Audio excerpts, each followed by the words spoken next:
बिस्मिल्लाहिर्रहमानिर्रहीम।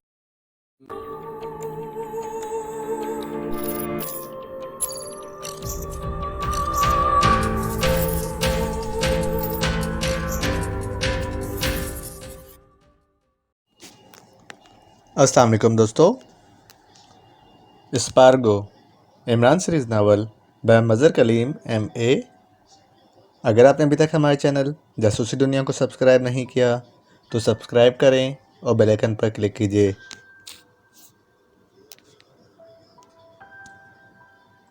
लॉरेन की आंखें खुली तो चंद लम्हों तक तो इसे यूँ महसूस हुआ जैसे इसके जहन पर गहरी धुंध सी छाई हुई हो, लेकिन फिर ये धुंध गायब होती चली गई और इसका शऊर बेदार होता चला गया। तो वो बेख्तियार चौंक पड़ी। इसने इधर उधर नज़रें दौड़ाईं तो इसके होंठ बेख्तियार भींच गए, क्योंकि वो प्रेसिडेंट हाउस के इसी कमरे में कुर्सी पर मौजूद थी जिस पर इसे बिठाकर इमरान और इसके साथियों ने बांध दिया था। लेकिन दूसरे लम्हे वो बेख्तियार ये देखकर उछल पड़ी कि इसका जिस्म रस्सियों की गिरफ्त से आज़ाद था। वो यखलख उछल कर खड़ी हो गई। ये कैसे हो गया? ये लॉरेन ने हैरत भरे अंदाज में अपने आप को देखते हुए कहा। इसे यकीन ना आ रहा था कि वो वाकई आज़ाद हो चुकी है। इसे याद था कि वो कुर्सी पर बैठी हुई थी। इमरान ने इसकी आवाज़ में बात करके डॉक्टर ऑस्कर को प्रेसिडेंट हाउस में बुलाया था और फिर वो उठकर चला गया, जबकि इसका साथी कमरे में ही रह गया था। कुछ देर बाद इमरान का एक और साथी कमरे में आया और फिर अचानक इसने इसकी कनपट्टी पर वार कर दिया। इसके जहन में धमाका हुआ और फिर दूसरी ज़रब के बाद इसका जहन तारीकी में डूब गया था और अब इसकी आंखें खुली थीं, लेकिन अब वो आज़ाद थी और कमरे में कोई आदमी भी मौजूद ना था।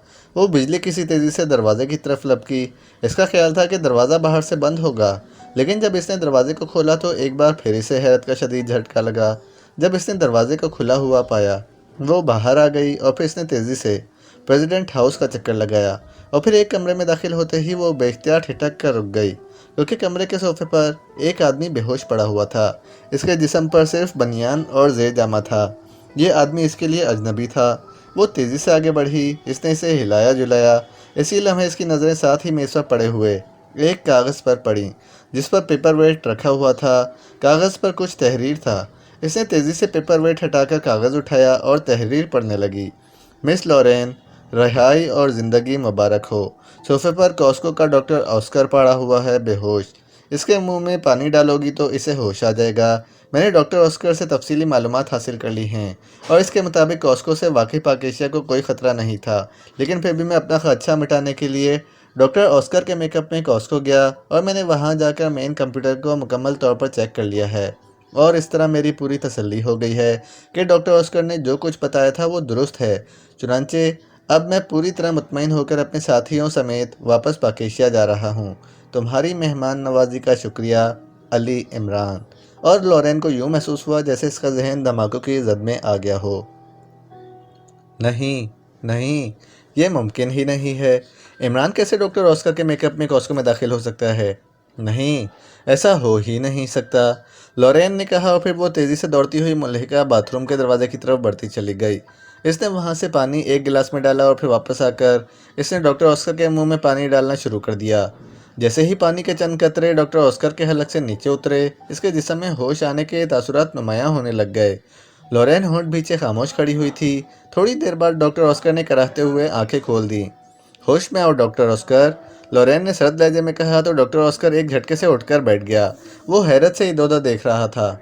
ओह ओह, वो नौजवान कहाँ गया? उफ खुदाया, इसकी आंखें, वो खौफनाक आंखें जो इस कदर तेज़ी से फैलती चली गईं कि इन्होंने मेरे जहन को भी गिरफ्त में ले लिया। कहाँ है वो? और फिर ये तुम, मेरा मतलब है कि आप कौन हैं? और ये मेरा लिबास, ये सब क्या है? डॉक्टर ऑस्कर ने इंतहाई बौखलाए हुए लहजे में कहा। तो लॉरेन ने बेख्तियार एक तवील सांस लिया। वो डॉक्टर ऑस्कर के इन लाशऊरी फ़िक्रात से ही समझ गई थी कि इमरान ने हिप्नोटिज़म की मदद से डॉक्टर ऑस्कर के जहन से रब्ता करके इससे तमाम तफसीलात हासिल कर ली हैं, इसलिए वो मुतमईन होकर वापस चला गया है। मेरा नाम लॉरेन है डॉक्टर ऑस्कर, लॉरेन ने पहली बार मुस्कुराते हुए कहा, क्योंकि ये सोचकर इसे जहनी तौर पर बेहद इत्मीनान हुआ था कि इमरान सिर्फ मालूमात हासिल करके वापस चला गया है। बाकी इसने कॉस्को में दाखिल होने की जो बात की है वो इसने सिर्फ अपना रोब डालने के लिए कर दी है। लॉरेन, ओह ओह, तो आप हैं लॉरेन, आपने मुझे यहाँ बुलाया था। लेकिन यहाँ पहुँचते ही अचानक मेरे सर के ऊपरी हिस्से पर ज़ोरदार चोट मारी गई और मैं बेहोश हो गया। फिर मुझे होश आया तो मैं कुर्सी पर बैठा हुआ था और मेरे सामने एक नौजवान मौजूद था। इसने मेरी आंखों में आंखें डाल दी और फिर इसकी आंखें खौफनाक अंदाज में फैलती चली गईं और एक बार फिर मुझे होश ना रहा। अब मुझे होश आया है तो मैं इस हालत में यहाँ मौजूद हूँ। ये सब क्या है मिस लॉरेन? डॉक्टर ऑस्कर ने कहा। वो नौजवान पाकिस्तानी एजेंट अली इमरान था। इसने मुझे भी बेहोश कर दिया था। अब मुझे होश आया है तो मैं यहाँ इस कमरे में आई हूँ। तो आप यहाँ इस हालत में बेहोश पड़े हुए थे और ये कागज़ आपके साथ ही पड़ा हुआ मिला था। लॉरेन ने एक तवील सांस लेते हुए कहा और कागज़ डॉक्टर ऑस्कर की तरफ बढ़ा दिया। डॉक्टर ऑस्कर तेज़ी से कागज़ पर लिखी हुई अली इमरान की तहरीर को पढ़ने लगा। नहीं, ये सब गलत है, झूठ है। अव्वल तो इसने मुझसे कुछ पूछा नहीं और ना मैंने इसे कुछ बताया है, और दूसरी बात यह कि वो चाहे कुछ भी कर ले, वो किसी तरह भी कॉस्को में दाखिल ही नहीं हो सकता। ये सब झूठ है। आप किस वक्त यहाँ पहुँचे थे? लॉरेन ने कहा तो डॉक्टर ऑस्कर ने अपनी कलाई पर बंधी हुई घड़ी पर नज़र डाली और फिर वो बेहोश बेख्तियार उछल पड़ा। क्या क्या हुआ? क्या मैं 6 घंटों तक बेहोश रहा हूँ? 6 घंटे? ये कैसे मुमकिन है? डॉक्टर ऑस्कर ने इंतहाई हैरत भरे लहजे में कहा। बेहोशी में वक्त का कैसे अंदाज़ा हो सकता है? बहरहाल, आप कॉस्को फ़ोन करके मालूम करें कि गुज़िश्ता 6 घंटों के दौरान आप कॉस्को से गैर हाजिर रहे हैं या नहीं। लॉरेन ने कहा। क्यों? इसका क्या मतलब हुआ? जाहिर है जब मैं यहाँ बेहोश पड़ा हूँ तो वहाँ कैसे जा सकता था? आप पूछे तो सही। इसमें लाउडर का बटन भी मौजूद है, इसे प्रेस कर दें। साथ ही पड़ी हुई कुर्सी पर बैठते हुए लॉरेन ने कहा तो डॉक्टर ऑस्कर ने इस बात में सर हिलाते हुए पहले लाउडर का बटन प्रेस किया और फिर तेज़ी से नंबर प्रेस करने शुरू कर दिए। यस, एक निस्वानी आवाज़ सुनाई दी। डॉक्टर ऑस्कर बोल रहा हूँ। डॉक्टर मार्शल से बात कराओ। यस सर, होल्ड ऑन करें। डॉक्टर मार्शल तो आपका इंतहाई शिद्दत से इंतज़ार कर रहे थे। दूसरी तरफ से कहा गया और डॉक्टर ऑस्कर ने इस अंदाज में लॉरेन की तरफ देखा जैसे कह रहा हो कि देखा, अगर मैं वहाँ जाता तो जाहिर है डॉक्टर मार्शल मेरा इंतज़ार क्यों कर रहा होता। हेलो, डॉक्टर मार्शल बोल रहा हूँ। चंद लम्हों बाद डॉक्टर मार्शल की आवाज़ सुनाई दी। डॉक्टर ऑस्कर बोल रहा हूँ। डॉक्टर मार्शल, क्या पिछले 6 घंटों के दौरान मैं कॉस्को आया था? 6 घंटों के दौरान? क्या मतलब डॉक्टर ऑस्कर? ये किस किस्म का मजाक है? 6 घंटे पहले आप मिस लॉरेन से मिलने प्रेसिडेंट हाउस गए थे, फिर 1 घंटे बाद आप वापस आ गए, फिर आप यहाँ 1 घंटे तक रहे। आप रोज़ी के साथ हॉक्सम डॉक्टर मार्ग से मिलने गए। वहाँ आप डॉक्टर मार्ग से काफ़ी देर तक बातें करते रहे। फिर वापसी पर आप मेन कंप्यूटर पर अकेले काम करते रहे। इसके बाद आप वापस चले गए और अब 3 घंटों बाद आपकी कॉल आई है और आप पूछ रहे हैं कि आप गुज़िश्ता 6 घंटों के दौरान कॉस्को आए हैं या नहीं। डॉक्टर मार्शल ने कहा तो डॉक्टर ऑस्कर का चेहरा हैरत से बिगड़ता चला गया। लॉरेन की हालत भी डॉक्टर ऑस्कर जैसी हो रही थी। इसके जहन में भी धमाके हो रहे थे क्योंकि डॉक्टर मार्शल की इस तफसील ने यह बात साबित कर दी थी कि इमरान ने अपनी तहरीर में जो बातें लिखी थीं वो 100% दुरुस्त थीं। ठीक है, मैं आ रहा हूँ, डॉक्टर ऑस्कर ने होंठ चबाते हुए कहा और रिसीवर रख दिया। इसके चेहरे पर ऐसे तासुरात थे जैसे इसे अपने कानों पर यकीन ना आ रहा हो। नहीं, ये मुमकिन ही नहीं है। कोई दूसरा आदमी किसी तरह भी कॉस्को में दाखिल ही नहीं हो सकता, और अगर दाखिल हो भी जाए तो ये कैसे मुमकिन है कि डॉक्टर रोज़ी और डॉक्टर मार्शल और वहाँ मौजूद दूसरा अमला, हत्ता कि डॉक्टर मार्क से मिले, इनसे बातें करे और कोई इसे पहचान ना सके? नहीं, ऐसा होना मुमकिन ही नहीं है। मैं यकीनन ख्वाब देख रहा हूँ, डॉक्टर ऑस्कर ने खुद कलामी के ऐसे अंदाज में कहा और इसके साथ ही इसने खुद अपने बाजू पर चुटकी भरी और खुद ही कराह उठा।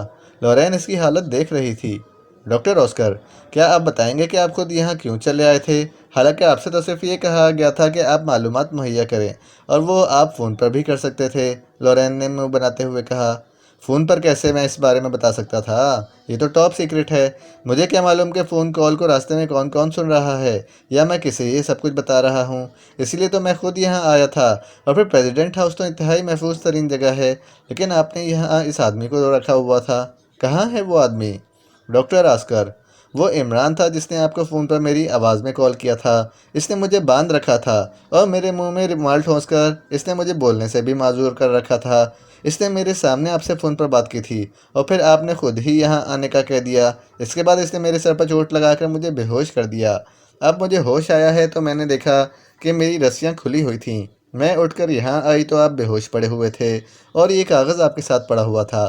फिर मैंने आपको होश दिलाया और इसके बाद की सूरत हाल सबके सामने है। वैसे ये पाकिस्तानी एजेंट अली इमरान इंतहाई शातिर आदमी है। मैं जहाँ तक समझती हूँ, इसने हिप्नोटिज्म के ज़रिए आपके लाशऊर को अपने कंट्रोल में कर लिया और फिर आपसे कॉस्को के बारे में सब कुछ मालूम कर लिया, जो वो मालूम करना चाहता था। इसके बाद वो आपके मेकअप में वहाँ गया और फिर वापस आकर इसने यहाँ ये रुका लिखा और चला गया। अब अगर मैं आला हुकाम को ये रिपोर्ट कर दूँ कैसा हुआ है, तो इसका नतीजा आप जानते हैं कि क्या होगा। आपका कोर्ट मार्शल होगा और आपको मौत के घाट उतार दिया जाएगा। लेकिन मैं तो आपकी कॉल पे यहाँ आया हूँ, इसलिए आपके खिलाफ भी तो कार्रवाई होगी। देखो डॉक्टर ऑस्कर, हमें एक दूसरे से लड़ने की ज़रूरत नहीं है। अभी कॉस्को वालों को ये इल्म नहीं है कि तुम वहाँ गए थे या तुम्हारी जगह इमरान गया था। इससे तुम इस बात को खुद ही तस्लीम कर लो कि तुम वहाँ गए थे। फिर किसी के पास ये सबूत ना रहेगा कि तुम्हारी जगह वहाँ इमरान गया था। अलबत्ता तुम वहाँ जाकर इस मेन कंप्यूटर को अच्छी तरह चेक कर लो। अगर इमरान ने इसमें कोई गड़बड़ की है तो इसे ठीक कर लो, और ये भी चेक करो कि कोई ना कोई ऐसा रास्ता मौजूद है जिसकी मदद से इमरान तुम्हारे मेकअप में वहाँ दाखिल हो सकता है। इसे भी बंद कर दो। मैं यही रिपोर्ट दूंगी कि इमरान नाकाम होकर वापस चला गया है और मसला ख़त्म। लॉरेन ने कहा और डॉक्टर ऑस्कर ने इस बात में सर हिला दिया। लेकिन मेरा लिबास, यहाँ प्रेसिडेंट हाउस में बाकायदा मर्दाना वार्डरोब मौजूद है, तुम वहाँ से अपने लिए नए लिबास ले सकते हो। और सुनो, मैं भी तुम्हारे साथ जाऊँगी ताकि मैं देख सकूँ कि वहाँ इस इमरान से कोई गड़बड़ तो नहीं की। इसकी ज़रूरत नहीं है, मैं अकेला जाऊँगा, तुम यहीं रहो, मैं वहाँ से तुम्हें फ़ोन पर रिपोर्ट दे दूँगा। डॉक्टर ऑस्कर ने कहा तो लॉरेन ने एक तवील सांस लेते हुए इस बात में सर हिला दिया। जाहिर है वो खुद भी बुरी तरह फंस गई थी। अगर वो डॉक्टर ऑस्कर की बात ना मानती और ये सारे हक़ाइक़ आला हुकाम तक किसी भी ज़रिए से पहुंच जाते, तो जाहिर है इसके खिलाफ भी इंतहाई सख्त एक्शन लिया जा सकता था। इसलिए वो डॉक्टर ऑस्कर की बात मानने पर मजबूर थी। फिर डॉक्टर ऑस्कर ने लिबास तब्दील किया और वहाँ मौजूद अपनी कार में बैठकर चला गया, जबकि लॉरेन वहीं रह गई। फिर तकरीबन 2 घंटे के तवील इंतज़ार के बाद फ़ोन की घंटी बज उठी। डॉक्टर ऑस्कर बोल रहा हूँ कॉस्को से। यस डॉक्टर, क्या रिपोर्ट है? मिस लॉरेन, मुझे इस बात को तो कबूल करना पड़ा है कि मैं यहाँ नहीं आया था, बल्कि मेरी जगह पाकिस्तानी एजेंट आया था, क्योंकि यहाँ एक मशीन ऐसी है जो यहाँ मौजूद हर आदमी की बाकायदा फ़िल्म बनाती रहती है और फिर इस फिल्म को एक दूसरी मशीन के ज़रिए चेक किया जाता है।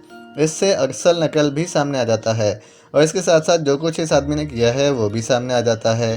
डॉक्टर मार्शल को इस आदमी पर शक पड़ गया था, इसने डॉक्टर मार्क से ये बात की थी। फिर प्रेसिडेंट हाउस से मैंने कॉल करके ये बात पूछ ली, जिससे वो लोग कंफर्म हो गए। चुनांचे डॉक्टर मार्क ने मेरे यहाँ पहुँचने से पहले ही सारी चेकिंग मुकम्मल कर ली थी और इस चेकिंग के बाद ये कंफर्म हो गई थी कि आने वाला वाकई पाकिस्तानी एजेंट अली इमरान था। इसने यहाँ दाखिल होने के लिए इंतहाई अजीबोगरीब तकनीक इस्तेमाल की है।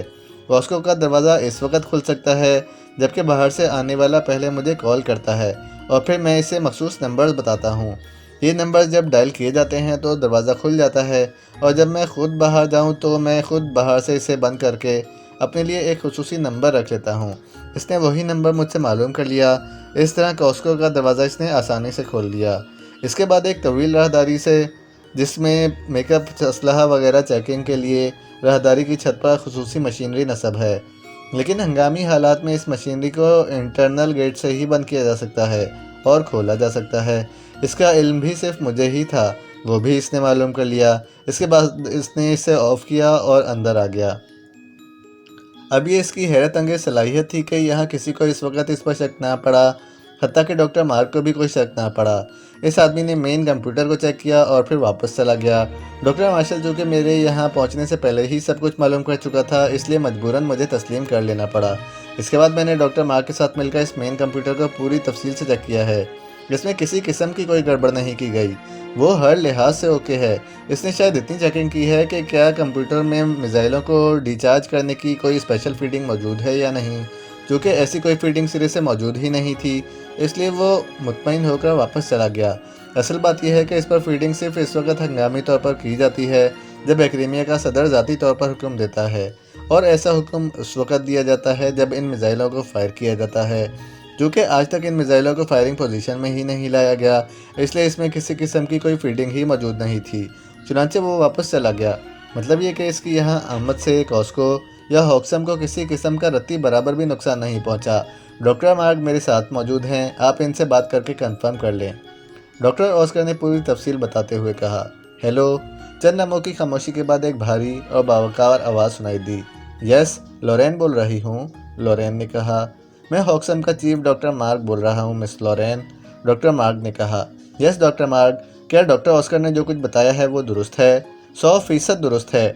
डॉक्टर ऑस्कर ने मुझे प्रेसिडेंट हाउस में होने वाले तमाम वाक़यात भी बता दिए हैं। ये ठीक है कि वो शख्स डॉक्टर ऑस्कर के रूप में यहाँ दाखिल होने में कामयाब हो गया था, लेकिन हकीकत यह है कि इसने कॉस्को और हॉक्सम को रत्ती बराबर भी नुकसान नहीं पहुँचाया। अब मेरी डॉक्टर ऑस्कर से तफसीली बातचीत हो चुकी है, इसलिए अब हमने फैसला किया है कि हिफाजती इंतजामात में मज़ीद ऐसा रद्द-बदल कर दिया जाए कि आइंदा यहाँ कोई भी दाखिल ना हो सके। वैसे मैंने एक्रेमिया में आला हुकाम को इस बारे में रिपोर्ट कर दी है और इन्होंने मेरी इस बात पर यकीन कर लिया है कि वो एजेंट यहाँ दाखिल होने के बावजूद कोई नुकसान नहीं पहुँचा सका। अब आप अगर चाहें तो आला हुकाम को रिपोर्ट दे सकती हैं। इन हालात में मुझे चीफ को रिपोर्ट देना होगी, लेकिन चीफ इस बात को आपसे या डॉक्टर ऑस्कर से कंफर्म करेंगे। ठीक है, आप बेफिक्र रहें। कॉस्को और हॉक्सम की जिम्मेदारी बराह रास्त हम पर है, हम खुद जवाब दे देंगे, डॉक्टर मार्ग ने कहा।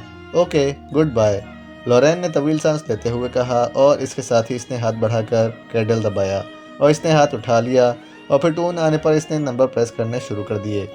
यस, दूसरी तरफ से किंग्स के चीफ की मखसूस आवाज़ सुनाई दी। क्योंकि लॉरेन के पास इनका बराह रास्त नंबर मौजूद भी था, इसलिए इसने इस नंबर पर बराह रास्त कॉल की थी। लॉरेन बात कर रही हूँ चीफ, स्पार्गो से।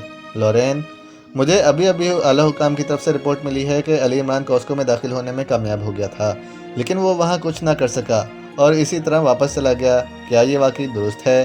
चीफ ने इंतहाई सख्त लहजे में कहा। यस चीफ, इमरान ने बेहद ख़तरनाक खेल खेला है, ऐसा खेल जो मेरे तसव्वुर में भी ना था, लेकिन वो अपने वादे का पक्का है। इसने मुझसे वादा किया था कि वो कॉस्को या हॉक्सम को किसी किस्म का नुकसान पहुंचाने का मिशन लेकर नहीं आया, और इसने ऐसा करके भी दिखाया है। अब सिर्फ इतना हुआ कि ज़ाती तौर पर मैं इसकी कारकर्दगी के मुकाबले में शिकस्त खा गई हूँ, वरना कॉस्को और हॉक्सम वाकई महफूज हैं, लॉरेन ने कहा।